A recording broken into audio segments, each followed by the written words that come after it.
G'day guys, welcome to a whole new phase for Verce programming. Now, today's session is obviously going to be a lower body workout. There's a little bit to get through, but I'll try and sort of spread it out over the course of this week's videos so that we aren't attacking every new concept today. What I do want to go over is new warm-up. So what we're looking at here is hip mobilization and ankle prep.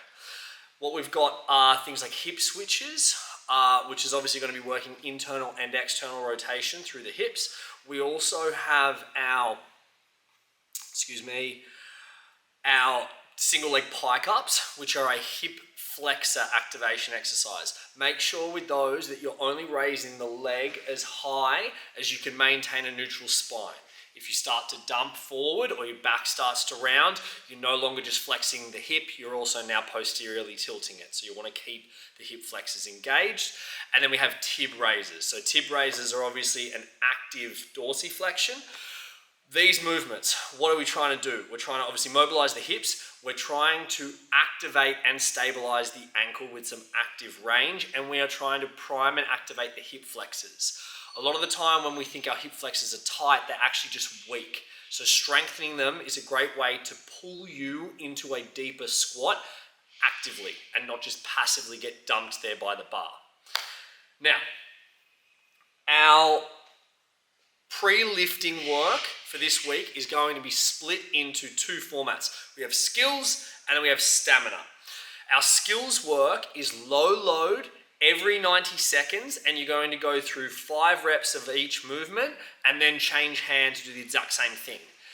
Timing wise, this is going to be very close to the 90 seconds. You're probably going to have 15 to 20 seconds max before you start the next round. So keep the loading light and make sure that they know that's the idea. They're not meant to have a lot of rest with this one, because then you get a full 90-second rest before you go into the stamina side of it, which is going to be 10 cals on the ski or the bike, and then 10 prisoner squats with the hand behind the head.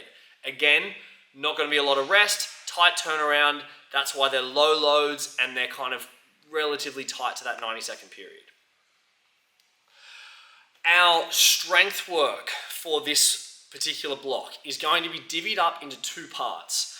You have 7 minutes to find a tough set of 8 reps on your back squat. There is no tempo set for that. So you're just going to go in and go hard with it. But obviously either the time is going to cut you off or your ability is going to cut you off. I would recommend just finding your sets in about 2 to 3 efforts. Shouldn't take you more than 3 goes before you find a max. Make sure with that you're not burning yourself out, and there is no way that you're encouraging your clients to fail on that particular movement. We then have 2 minutes rest, and then you will strip the weight back to about 70% of what you had on the bar.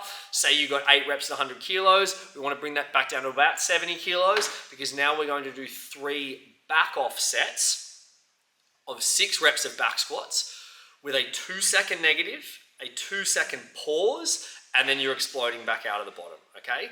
The purpose of the back off sets is so that we can get some more structural practice in with our back squats, where we're finding that bottom position, we're owning that bottom position, and we're not just trying to muscle through weights all the time.